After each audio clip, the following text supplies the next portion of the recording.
The coronavirus. It's the worst global pandemic since Baby Shark. There are now over 80,000 confirmed cases in 40 countries, including 57 confirmed cases right here in the United States. 58. And so, today, the President of the United States held an emergency press conference to address people's concerns. I've just received another briefing from a great group of talented people. We're ready to adapt and we're ready to do whatever we have to as the disease spreads, if it spreads. The level that we've had in our country is very low and those people are getting better. We're very, very ready for this. I'm going to be putting our Vice President, Mike Pence, in charge. I'm going to ask Mike Pence to say a few words, please. Thank you, Mike.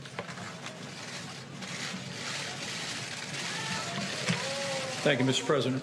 Yes, this is major news. Vice President Mike Pence will be in charge of America's effort to contain the coronavirus. And I think this is great.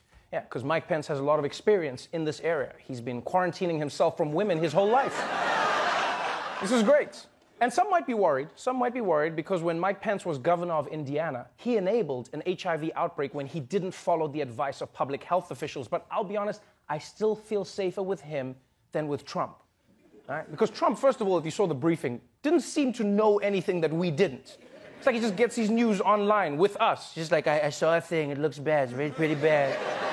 It's like some people have it, a lot of people have it, you might have it, I don't even know if I have it. And earlier this week, when Trump was briefed on the virus, he seemed less concerned about a pandemic hurting people than he was about it hurting the economy. Because that's Trump's real nightmare, right? If his stock market gets sick, yeah, he would be like, no, not my poor stock market. Not Wall Street. I'll nurse you back to health with my special chicken soup. It's a KFC bucket poured with Diet Coke. It's delicious. Don't judge. Don't judge. The Diet Coke undoes the KFC. And also, when Trump first talked about the coronavirus earlier this week, I'm not going to lie, it wasn't exactly reassuring. The coronavirus, which is very well under control in our country. We have very few people with it. The people are getting better. They're all getting better. And I think that whole situation will start working out. A lot of talent, a lot of brain power is being put behind it. $2.5 billion we're putting in. There's a very good chance you're not going to die.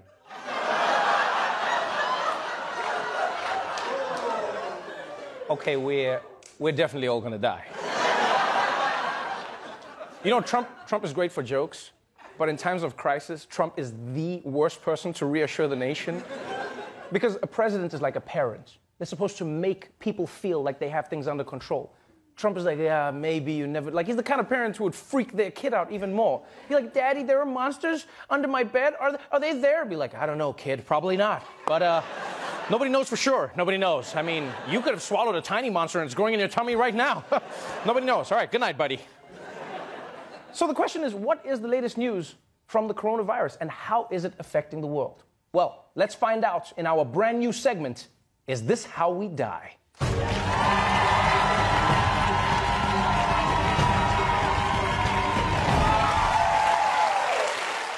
Today's catastrophic threat to humanity is the coronavirus, also known as COVID-19 or Kofifi.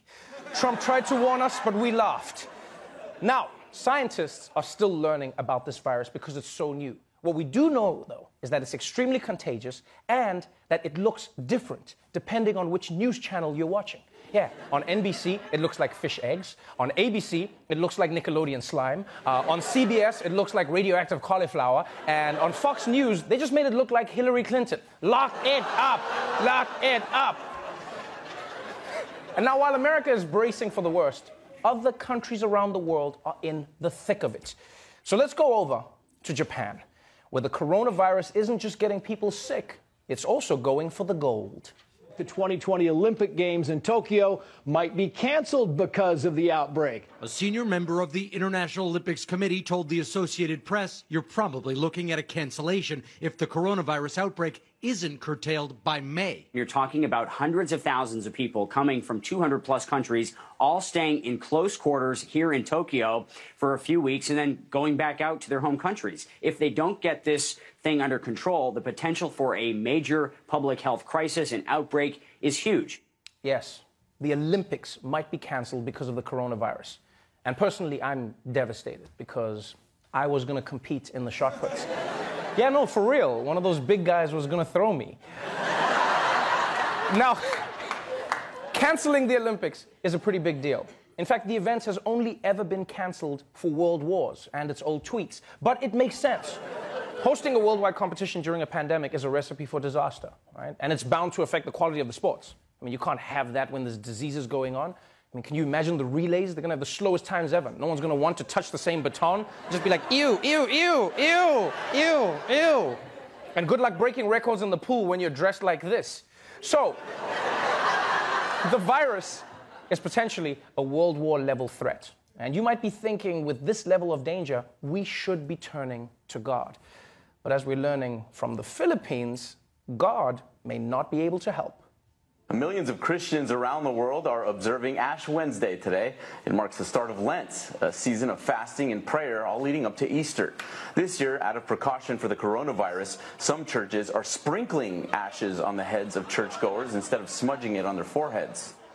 Yes, as unbelievable as it sounds, because of the coronavirus, many Catholic priests are just sprinkling ashes on their parishioners like a religious salt bay. And that's how you know the coronavirus is serious. Because even the church is afraid. Like if coronavirus was around in the Bible, Jesus would have been like, I will lay hands on this leper and I will raise the dead. And for the, coronavirus, no. Let me turn this water into Purell. I ain't touching that shit. So Japan and the Philippines are taking major precautions. But all the way over in Iran, things are already getting out of control. Iran has suffered the highest number of coronavirus deaths outside of China, with 15 dead and 95 cases reported. On Monday, the country's deputy health minister went on TV insisting the Iranian government had the coronavirus under control. But the very next day, it was announced that he himself had contracted the virus.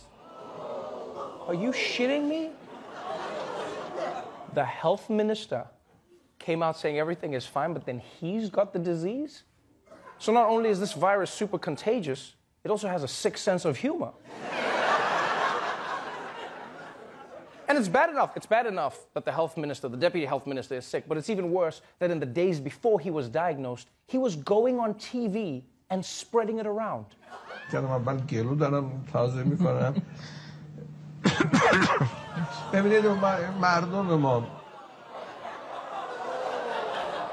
I think it's safe to say that that guy's career is over, because, let's be honest, a health minister that gets sick will never be trusted again. Yeah, it's just like, everybody needs to wash their hands. People are like, man, why would we listen to you, you sick-ass bitch? So that's where we are now. The coronavirus, which started in Asia, has now spread from Europe to the US, the Middle East, and all the way, as of today, to South America. So remember, people, wash your hands, try not to touch your face, cover your cough, and stay away from that Iranian health official. And if you do all of those things, there's a good chance you're probably not gonna die.